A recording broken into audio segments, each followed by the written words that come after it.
Hi guys. Pretty late this evening. Wife's giving the kids a quick bath because we got early sunrise service in the morning. But I do want to show you guys this violet jelly, how we start it. It's going to be a couple days before we can get to it, but I'll show you what we have done. Get you some water boiling, something like so. Put your violets in a nice mason jar or a leftover Alfredo sauce jar. We will pour that boiling hot water down onto these violets and we will let it cool, and then we will put it in the fridge. It says you only need to leave it in there 24 hours. Ours is going to be longer than that because tomorrow's Sunday and we're not going to make them tomorrow, and we got other things that we need to do. But I'm hoping that 24 hours is just a suggestion. We've done the 24 hours, but this one's going to be more like 48 hours soak. I'm hoping it just makes it more flavorful. But violet jelly, after you pick the violets, this is your next step. This is what it looks like after you put the boiling water in. Look at that color down in there. It was a blue or a purple flower making blue water. And wait till you see what the jelly looks like when it's done. We'll go ahead and give you a minute to guess. What color do you think the jelly is going to be? The flower was purple, the water's blue. What do you think it's going to be? This has been a couple day process for us because we picked the violets on a Saturday. Right before Easter. Because they were available. And we made a tea out of them and got them in the fridge. And they have been basically soaking in the fridge for like 72-ish hours, right? Which is a lot longer than the recommended time, but I'm hoping maybe it'll just make a more violet jelly.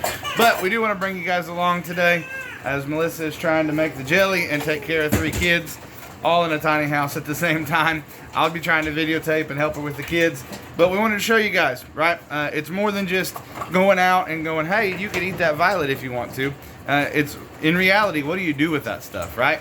Obviously, in a really bad situation where you were couldn't help but, like, all you had to eat was that, right? You would just eat it on the spot. But you can also make jelly out of it, and it is delicious.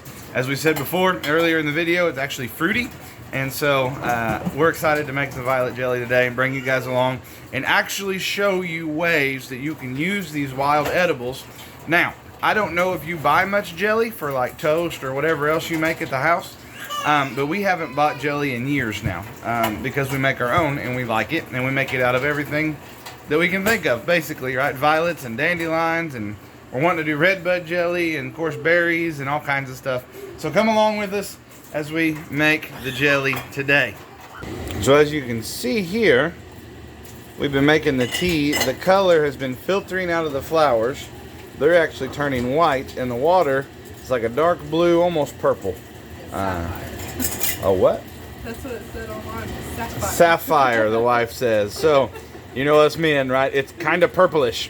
The only time we know colors is when you're talking crappie jigs. Then we know every color under the sun. But here's the color of the violet tea, and we will show you guys the rest of the process. Super simple process. Totally worth your time. Minimal investment for a lot of gain at the end of the day. Flower jelly is super, super easy. Like, super, super easy. And not only can you make this stuff for your own family to eat, that is reality TV right there. Reality TV. Not only can you make the violet jelly for your family to eat, but Melissa, haven't we used a lot of our jellies, especially Melissa's homemade soap and our homemade jellies as trade items? We have gotten rabbits and chickens both by trading either soaps or jellies or some combination of, haven't we? Yeah, we've traded them, and I've used them for like auctions or church auctions, you know. And, for benefit auctions and that kind of stuff, yeah. We use them for a lot of stuff. So it's in the inflationary, crazy times we live in. If people can work out some trade value on some other things, what I have found is usually both parties are happier, don't you think? Yes. Yeah, I think so. So anyway, she's getting the jars washed up, and we'll show you guys. So the process basically is this, if I remember right. Water bath canner, which is relatively cheap at the store. What is this, isn't it like $30 to $50 probably for one of these? I can't remember. Somewhere in there. I think I got that as a gift. So our family knows us too well. We got this as a Christmas gift, I think. And then you got to have a rack in there. And what that rack does is keep your jars from sitting right on the very hot bottom part of the pan, and it'll help keep them from cracking or breaking while they're making. So she's washed the jars, she's cleaned them up, and then we'll show you guys the next step. So here, Melissa is straining the flours out, and we have to start warming this tea back up because you don't want to put cold liquid into your hot jars because you will break them. They will crack, won't they, sweetie? Yes. Yes. And so you don't want to do that. Now, I must admit to you guys right now, we don't have all of our Canon stuff here yet. So this is going to be like how to do it when you don't have everything. So when we take the jars out, usually we have a little grabby thing that's got grippers on the end that works a lot better. But we're gonna have to drain some of the water out and just take them out with a tea towel because we don't have that. So That's right. That's right. sometimes you gotta improvise, I guess.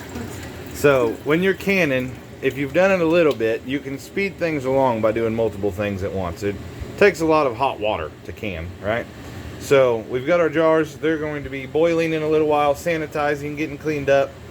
We're going to be heating our tea up. And also, while we're doing this, you have to warm up your jar lids. And we always put our rings in here. You don't have to, but we always do. You don't want them to boil, you just want them to be hot, right? That's what we got going on right here. That's right. And so we'll put our tea on the back, hot coffee, well, warm coffee, not real hot, but coffee. Warming up the lids, warming up the jars, making tea, teaching a child, and Melissa making them work. Flowers in here, when you strain out the flowers, your flowers are going to soak up a bunch of the juice, the nutrients, the stuff that the good stuff that the flowers contain. Because when you make a tea and you put the boiling water in it, that makes the good stuff in the flowers come out. So what you want to do is kind of take a spoon and squeeze out like a tea bag, kind of. You want to squeeze out some of the juice out of the flour because there's quite a bit coming out of there. Not only that, you worked really hard to get all those flowers, and you want to get all the juice out of it you can. Kind of sift them around, and that's pretty good. All right, now, so right now I strained out our flower juice, so it's right here, and I turned it up so we can start bringing it to a boil. I doubled the recipe. All I do is I just Google a recipe, wild violet recipe. That's all I do. But I doubled the recipe that was on there because we picked more flowers this time, which I wanted to. But we doubled the recipe, so I have almost 6 cups. You don't have to be exact all the time. It's just jelly, and it's pretty forgiving. It's just sugar and pectin is all it is what you mix up in it. But I have almost 6 cups, which is 6 is what the recipe calls for if you double it. If you do a single batch, it's just 3 cups of the flower juice. And we're also going to heat up the lemon juice in it. This is just a preservative when you can for jelly. So I'm going to do 4 tablespoons of lemon juice. If you do a single batch, it's 2 tablespoons of lemon juice. 1, 2, 3. And if you look down in here, it's changing the color of your jelly to a more purple color. It's really pretty. Really pretty jelly. So we turned it up. So that needs to come to a boil and boil for 1 minute. So we're going to do that, and then we will start adding our sugar and pectin. We are boiling, and it said to boil it for about a minute. So while Melissa changes diapers, we'll watch the pot and let it boil about a minute. It has been boiling for a minute. The violet tea has been, and so now it is getting the sugar components and the pectin component to turn it into the wonderful, delicious treat known as jelly. Hot. Very hot. Violet. Violet, that's right. Violet. Violet. Tell them how much. No, I didn't. How many cups We're of doing sugar? 6 cups of sugar for a double batch. So it takes a bunch of sugar to make jelly. Also, we talked about using this stuff for trading items, for your own personal use, and then also it works great for gifts too. We like to give this stuff away as like Christmas gifts and stuff like that as well. Yes. And 4 boxes of Sure Gel. Sure, Jill. Or whatever kind of pectin you can get, correct? You can make pectin. We've never done it. And if I remember right, you can make jelly without pectin, but it's a little trickier. Yeah. If I'm remembering correctly. Maybe we should learn though, with all the shortages, pectin. Sometimes pectin can be hard to find anyway if you're making jelly. Yeah. Give it a stir. And we want it to come back to a hard boil, and then we'll boil it for another minute. There we go. I make kettle. Leah giving you commentary in the background there. They are right here. So now the jars have boiled for quite a while, got them sanitized, and the syrup is done making. Which, by the way, when you make jelly, if it don't set up, the worst case you got some really good syrup to put on pancakes or whatever. Make sure you use tea towels. You're gonna need a lot of tea towels when you can, or I do anyway. So make sure you have quite a bit of like tea towels you don't mind that are dirty or Yeah. kind of rough, you know. Yeah. If you come to our house and you're like, yeah, their tea towels are dirty, it's because we use them for stuff like this, and when you stain them, they only get so clean. You know what I mean? I don't have my little gripper, so this is a little. Yeah. So we don't have our gripper. We don't have our funnel. We are very unprepared actually for this, but you got to do what you got to do. I took these out with a pair of metal tongs, which made it a little difficult, but we were able to make it work.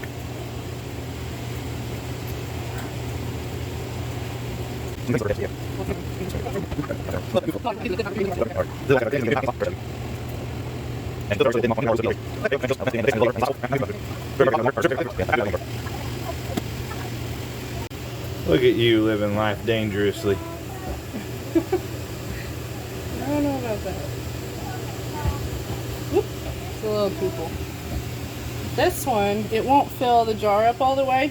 I'm assuming it may be. Let's see. Nope. So this one, you can go ahead and put in the fridge. And it will be the first taste that we get off of this batch, huh? Yep. So now we're going to put our lids and rings on it. You don't want to screw, or I don't screw the...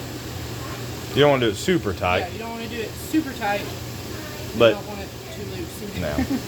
You want me to grab them since we don't have our I stuff? turned it down pretty low. It's not too bad. Sometimes I do the cord. So we've got a magnet that you can reach in there. Half the time we remember to use it, and half the time we don't.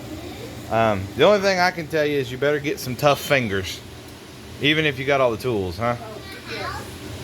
If you end up getting some jelly around the edges right here, and it's the same with canning vegetables, if you get anything like relish, or something, especially relish, if you get them around the edges, just take a tea towel and kind of wipe the edges off. And you need to do that so they seal good. Yes. If you don't, it won't seal. It'll actually back bleed into your canning water, and it will not be fun. We have done I that. did that last year with tomatoes. Yes, and we lost like, I don't know how many jars, a couple jars of tomatoes. Yes. But we were tired and wore out and canned until way too late at night probably. You know, if you may be kind of scared to try this, I had never made jelly until a couple years ago, wasn't it? A couple years ago? And, Well, it's probably been almost 4 years now because we haven't bought jelly I in didn't do it as often as I do now. Right. I only did it like once or twice, maybe back then. Sometimes I know it's kind of intimidating to can even jelly. Jelly's pretty easy to can. Yeah. But the only way you're going to find out is to just do it. And Yes. sometimes, oh, we forgot a jar. Oh no. Well, I'll get it out of there. Go ahead. sometimes you just need to get your hands in and just try to do it. Watch this video if it helps. Stop it, go back if you need to, and take your time. That's the only way I figured it out. Is just doing it myself. So I would say if canning intimidates you, jelly's a good place to start. Actually. yes. And stuff you can water bath can without a pressure canner. Once again, is a good way to start getting your feet wet. I think in canning, don't you think? Yeah. Yeah. Very simple for canning. Vegetables, it's similar. You don't do the sugar and pectin, obviously, but Right. it's a similar concept. You may have to add. What are some other things? Like canning salts and stuff like that. So like your green beans and Yeah. you got to, of course, you really got to wash the plants really good and or the fruit really good and all that stuff. But it's still something that you don't need to be scared of. Whenever you look it up, right, and you start researching it, people talk about all this terrible stuff that can happen, and honestly, there are some terrible things that can happen. But you're got one little lid over here. But the truth of the matter is, people has been doing this for probably hundreds of years now, and has been fairly safe. I would say safer than a whole lot of your store-bought processed food anyway. So don't be too intimidated by it, right? So once again, we don't have all of our tools, so I'm going to try to figure out a way to drop these down in there without burning myself too awful And bad. breaking the And breaking the jar. jar. All right, so we finally figured out a way to get the jars in there, right? Yeah. Should have recorded it, I guess, but it's kind of an on-the-fly thing. And now we poured some of the hot water back in here. We will bring it back up to a boil. It's almost at a boil already. If you have hard water, you need to put a little dab of vinegar in your water, don't you? Yes. If you don't, whenever you take them out and you let them cool, they'll have kind of a fog on them that you can't get off very well. Yeah. Which it's not the end of the world. It won't do anything. It just looks not as pretty, but it tastes fine. You know what I mean? Yeah. So, yes. And so now, how long do we need to let them boil? 10 minutes. 10 minutes, and then we'll take them out of there. So don't start your timer until it starts boiling. And spoiler alert, we all tried a little bit of syrup out of the pan. What'd you think? It's delicious. So, soaking it longer, good? I would soak it probably 48 hours. Yeah. Last time I only did 24, and it was a lighter flavor. It's still delicious, but this time it tastes almost like a fruity Skittle. So I said it tastes like a Skittle for sure. It's Yeah. very fruity, which is not what you would think of, but it's delicious. Please, please try it. Get outside, look for some violets. Hi, Leah. Hi. So, while these things are boiling for the 10 minutes that we need to boil, Melissa is doing the dishes, all right? And this just kind of streamlines everything. Just kind of streamlines everything and makes it go a little faster, right? And so, we got about 5 minutes left going here. We got our one jar. Didn't have to go in the canner because we couldn't fill it up. It'll go straight to the fridge after it cools for a while. I'm betting that lid still seals, Yeah. even with that hot stuff in Oh there. yeah. But anyway, we are waiting our 10 minutes now, It's boiling. letting it boil. We should be good to go. You need to start. I started it You're 5, good? yeah, Oh, I because know. it was going already. You're good. I'm on it. Teamwork. Teamwork. Wanted to film the sealing process on these. So they were sealing as we were getting them out of the canner though. And you'll hear a little ting or a little pop whenever they do. And for somebody that is canning, that noise is the noise of success. But I think they have all sealed already when we got them out. I was hoping to film it, but it was happening too fast. You'll Which is, know when it does. yeah, there'll be no mistaking that noise. First time you hear it, you'll be like, was that it? And then you'll hear 2 or 3 others go off. But that is, Popcorn. it is. And it is the sound of success. Look at this beautiful jelly that this stuff has made. Remembering, right? We got our kids involved in picking, didn't we? Leah's a little upset. It's Leah's nap time. But we got our kids involved in picking. We got our kids involved in making. And they will know what it takes to get a violet flower from the ground to the jar to the piece of toast. You Hopefully, gonna eat it on some toast?